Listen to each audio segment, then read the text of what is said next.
Supreme court के फैसले के बाद इलेक्शन का जो मामला था वो हल हुआ है या ज़्यादा पेचीदा हो गया? आप हल होने की बात कर रहे हैं, मैं कह रहा हूँ खत्म हो गया। जो इलेक्शन ही कराना नहीं चाहते थे, निगरान हुकूमत याशियां करता फिर रहा है, ट्रांसफर पोस्टिंग बहुत कुछ करता फिर रहा है। क्या वजह है कि पीडीएम की जो गवर्नमेंट है वो फैसले को 4-3 के तनासुब से क्यों देख रही है? पहले मिठाई खा लेते हैं, बाद में ख्याल आता है कि ओहो फैसला सुन ले, फैसला पढ़ लें। जब एहसास होता है ओहो ये क्या गलत मिठाई, ये रवायत चली आ रही है। फैसले में तो ये भी लिखा हुआ है कि अगर 90 दिन में किसी वजह से पॉसिबल नहीं है तो हम इसको एक्सटेंड भी कर सकते हैं मुशावरत के साथ। सदर पाकिस्तान ने फिर वो डेट देनी है, इलेक्शन कमीशन ने नहीं देनी। पहले फुल कोर्ट वाला बेंच वाला मामला हुआ तब भी पीडीएम ने शोर नहीं डाला, अब भी वो फुल शोर है कि हमने ना तो प्ली करनी है ना हमने सुप्रीम कोर्ट में दोबारा जाना है, तो कोई अंदर खाते गेम तो नहीं डाल रही। जिन साहब ने इलेक्शन लड़ना है वो प्लेलेट्स नीचे बिठाकर नवंबर 2019 में 4 हफ्तों के लिए गए थे, अभी तक तो आ नहीं सके। इन बेचारों ने क्या लड़ना है। एक जलसे के दौरान सिटिंग जजेस की तस्वीर चलाकर क्रिटिसाइज़ किया।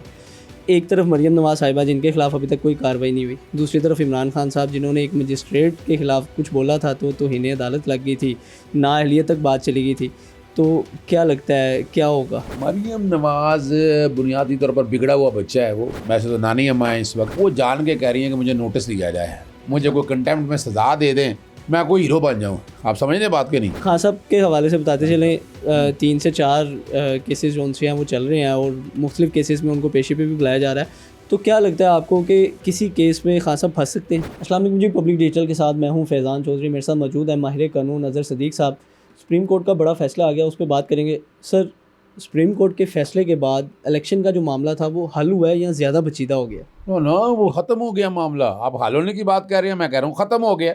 अच्छा, हाँ, उसकी वजह ज़रा समझिएगा फैज़ान साहब। ये जो कि इलेक्शन कमीशन, वफाकी हुकूमत, सूबाई निगरान हुकूमत और गवर्नर एक ही सफ़े पे थे। ये तो इलेक्शन ही कराना नहीं चाहते थे, ये तो मुफ्त का उनका लगा हुआ मामला, तो उसको देख कर बैठ के चुप करके हुकूमत मिल गई है, निगरान हुकूमत याशियां करता फिर रहा है, डेट दे ही नहीं, ट्रांसफ़र पोस्टिंग बहुत कुछ करता फिर रहा है। तो जब 10 फरवरी को ये आ गया था ना फैसला, मुझे पता था इस पर अमल दरामद नहीं करेंगे। फिर मैंने फ़ौरन कई ख़त लिखे सदर पाकिस्तान को सेक्शन 57 के तहत इलेक्शन कराने के लिए, और मैंने फिर तौहीन अदालत की दरख्वास्त दायर कर दी थी। ठीक है। उसकी समाअत 15 को हुई। इसी तरह मैंने एक और दरख्वास्त दायर की थी, मुझे पता था ये गड़बड़ करेंगे, सेक्शन वो लगी 14 को। अदालत ने कहा कि इस पर अमल दरामद कर रहे हैं, मैंने वापस ले ली, लेकिन फिर भी इन्होंने अमल दरामद ना किया। फिर मैंने सदर पाकिस्तान को लिखा कि सेक्शन 57 में डेट आप दें, ये नहीं देना चाहते। और फिर वो 20 तारीख को समाअत हुई। 20 को लाहौर हाई कोर्ट ने पहले नोटिस जारी किया सदर पाकिस्तान को, ठीक है, और सदर पाकिस्तान ने तारीख दे दी। अब सुप्रीम कोर्ट का जो फैसला आ गया, ये कहा जा रहा है कि जनाब ये 4 जजों ने मुस्तरद कर दिया। वकील होते हुए समझ आनी चाहिए क्या बात आप कर रहे हैं, अनोखी बात आप कर रहे हैं। सुप्रीम कोर्ट का 5 रुकनी बेंच का मेजॉरिटी व्यू, ये 5 मेंबर बेंच का फैसला है, और उन्होंने कहा है कि सदर पाकिस्तान जो कि गवर्नर नहीं कर रहा, तो सदर पाकिस्तान ने जो डेट दी है 9 अप्रैल, उस पर इलेक्शन होंगे। अगर समझ रहे हैं कोई वजह बन गई, समझ ना आया, कानून की समझ ना आई, तो उस पर थोड़ा सा आप आगे मिनिमम बेरेबल जो है ना जी, टाइम मिनिमम की बात, लफ्ज़ मिनिमम का मतलब है बहुत थोड़ा सा। और वो वजह है कि आज के अगर दिन देखें तो 42 दिन रह गए हैं, 42। सब आप वाली बात ही है कि पीटीआई तो खुश है कि फ़ैसला उनके हक़ में आया है, और फ़ैसले के पहले पैराग्राफ में लिखा भी हुआ है कि 3-2 से फ़ैसला है। फिर क्या वजह है कि पीडीएम की जो गवर्नमेंट है वो फ़ैसले को 4-3 के तनासुब से क्यों देख रही है? वो हज़ारों ख्वाहिशें ऐसी कि हर ख्वाहिश पे का, ठीक है ना जी, बहुत निकले अरमां पर कम निकले। यार वो पंजाबी जी कहते ने किसी नूं शौक है खुशी मनाने दा। हुण बंदा जो आदमी जो है ना कुलों पे बैठा हो और वो खुशी मनाए, शर्म आनी चाहिए इस बात पे।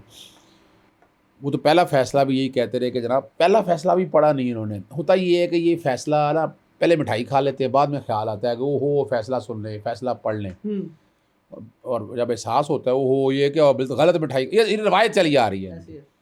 सर, फैसले में तो ये भी लिखा हुआ है कि अगर 90 दिन में किसी वजह से पॉसिबल नहीं है तो हम इसको एक्सटेंड भी कर सकते हैं मुशावरत के साथ। नहीं, वो हम नहीं कर सकते। सुप्रीम कोर्ट ने वो कहा हुआ है कि इलेक्शन कमीशन वजूहात बतानी पड़ेगी उसे।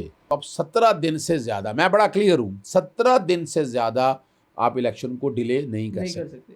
और वो जो डेट देंगे हाँ। सदर पाकिस्तान ने फिर वो डेट देनी है, इलेक्शन कमीशन ने नहीं देनी, पोल डे सदर पाकिस्तान ने देना है। और मेरा जानता ख्याल है वो आगे शायद ईद वाला मसला ना आ जाए, यानी अगर अपना 13 के बाद 17 अगर ऐड करें तो आगे ईद आ जाएगी, तो ये हो सकता है कि शायद मई में ना इलेक्शन चला जाए। There is a possibility. मैं ये कहूँ कि नहीं, अल्टीमेटली पंजाब और खैबर पख्तूनख्वा इमरान खान का होने जा रहा है।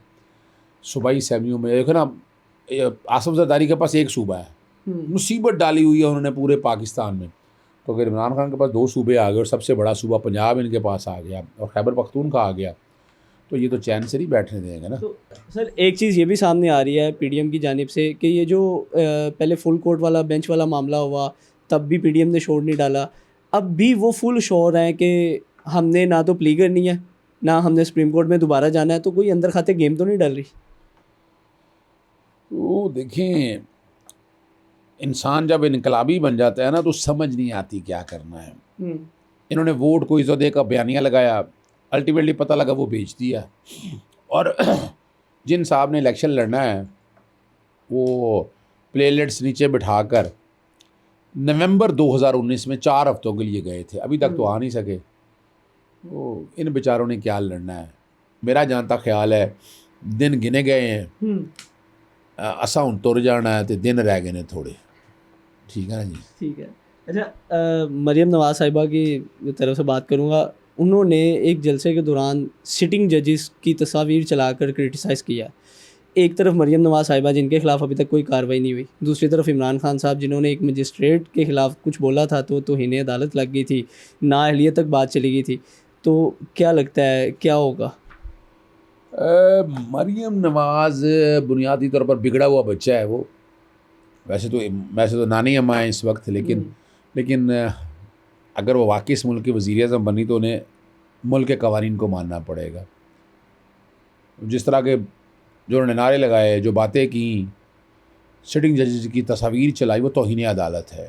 बग़ैर किसी चूं चरा के अदालतें खड़ा होना पड़ेगा, अदालतों को कमज़ोरी नहीं दिखानी चाहिए। अभी तक एक्शन नहीं लिया गया।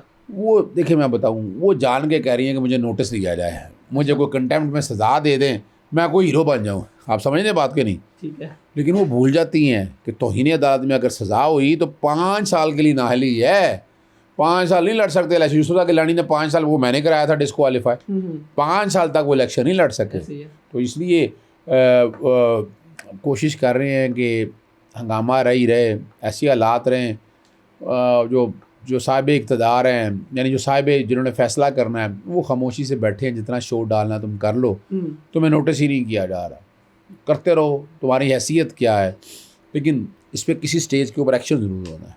ठीक है। खान साहब के हवाले से बताते चलें, 3 से 4 केसेस जो उनसे हैं वो चल रहे हैं और मुख्तलिफ़ केसेस में उनको पेशी पे भी बुलाया जा रहा है। तो क्या लगता है आपको कि किसी केस में खान साहब फंस सकते हैं? कोशिश इन्होंने बड़ी की, दिल नातवान है, दिल है ना यार, दिल तो फिर बच्चा है, आपको पता है, वो याद रखिएगा। तो इसलिए वो बच्चा तो फिर बच्ची ऐसी हरकतें होती रहती हैं। इमरान खान को अब पकड़ नहीं सकते, ये मैं बता दूंगा आपको। इमरान खान इनकी पहुंच से बहुत आगे निकल चुका है और वो दिलेर आदमी है, डरने वाला नहीं है। हम सोचते हैं पता नहीं डर कोई डर नहीं रहा किसी से, वो याद रखिएगा। चलिए सर, बहुत शुक्रिया, बड़ा ब्रीफली आपने एक्सप्लेन किया। और अज़हर साहब का तो यही कहना है कि मई के पहले हफ्ते में इलेक्शन होकर ही रहेंगे। देखते हैं क्या होता है। मुझे दीजिए इजाज़त। अल्लाह हाफ़िज़।